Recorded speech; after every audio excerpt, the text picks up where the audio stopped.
Dito sa pitong katang, sa tabi ng buyan, may mga kasaysayan akong nalalaman. Ito ay hindi chismis na bago sa lang, pero leho, walang labis, walang tulang. May isang munting tindahan sa bukana ng buyan, at sa kanto ng kalye pitong katang.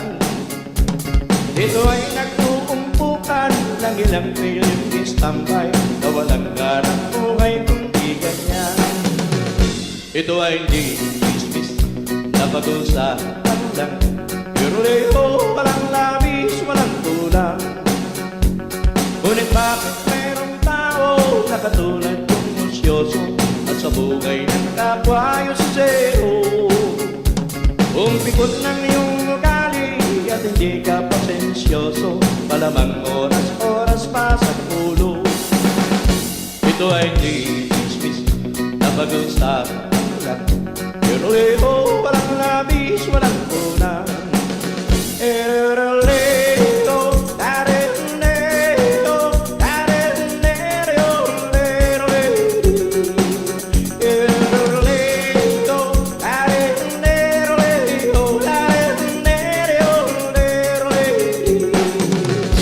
Imposible ang naglihim kung ikaw ay mayroong secret sa pitong gatang lakat naririnig.